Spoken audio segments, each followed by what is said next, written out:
С обновлением сезона в eFootball 2024 Konami наконец-то представили информацию касаемо предстоящего сентябрьского обновления до 25 части. Конечно, они не рассказали о каких-то новых функциях, режимах, о которых мы так сильно грезим и которых так сильно ждем, но тем не менее они раскрывают подробности того, что перенесется в игру, какие плюшки мы получим в начале игры и многое-многое другое. Обо всем этом и не только предлагаю поговорить именно сегодня. Как и всегда, в комментариях делитесь своим мнением, поддержите это видео своими лайками и подписывайтесь на канал с колокольчиком, если находитесь здесь впервые.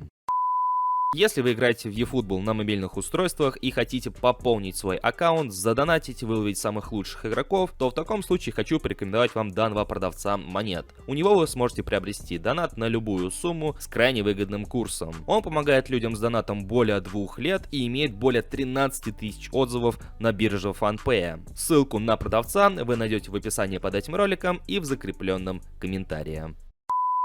Начнем с того, что же именно перенесется после глобального обновления, а именно валюта, достижения и прочее.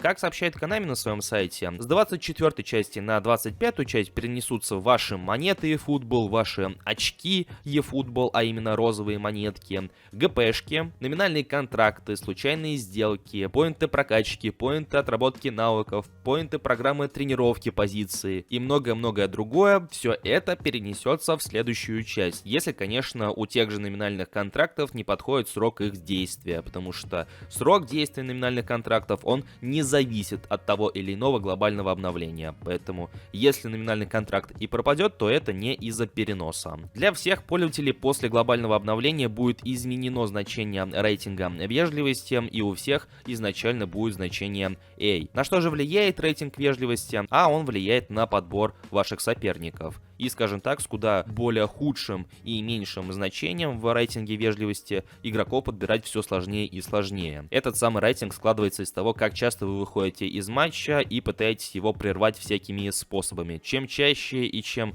скажем так, глобальнее ваши выходы, ваши сливы, скажем так, тем больше шансов, что у вас изменится этот самый рейтинг вежливости. Но после глобального обновления у всех будет одно и то же значение – максимальное. Сообщается, что некоторые игроки и главные тренеры могут стать недоступными после обновления до версии 4.2.0. Konami не уточняют конкретно, какие футболисты и какие главные тренеры могут стать недоступными. В прошлом году для тех же самых футболистов была отдельная страничка, где можно было бы посмотреть, какие игроки перенесутся в следующую часть, в следующее обновление, а какие нет. В этом году, судя по всему, нечто подобного мы не увидим. И как сообщают Konami, какие главные тренеры и игроки могут стать недоступными, мы сможем только после непосредственно обновления до версии 4.0.0. И вот так вот внезапно вклиниваюсь в собственный ролик, чтобы прорекламировать собственный телеграм-канал. Все вы знаете, что сейчас опять время непростое, все эти разговоры мимо нас также не проходят, поэтому, чтобы оставаться на связи и в целом получать актуальную информацию по игре, подписывайтесь на мою телегу, ссылка в описании.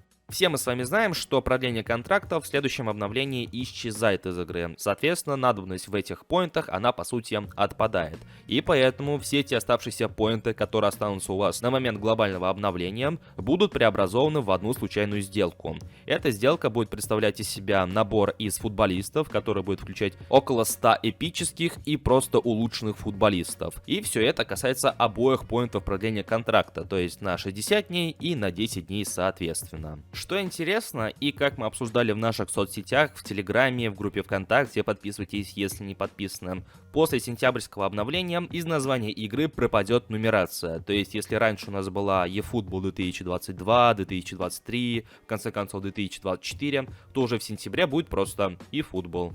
Возможно, будет приписка версии 4.0.0, но, скорее всего, в глобальном смысле будет просто eFootball. В принципе, нам от этого ни горячо, ни холодно, только лишь для нас, контент-мейкеров, пропадает, скажем так, жилка тех самых кликбейтных роликов. Потому что я не знаю, на что делать упор при следующем глобальном обновлении. Но, скорее всего, в народе так и будет разделение на 25-ю часть, на 26-ю часть, потому что уже давным-давно эти самые 24-й, 23-й части, они стали условностью, учитывая, что игра одна и та же.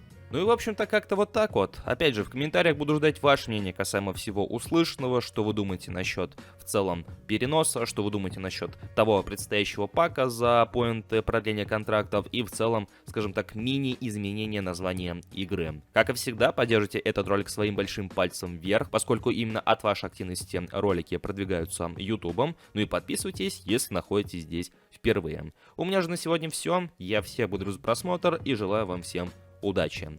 Всем пока.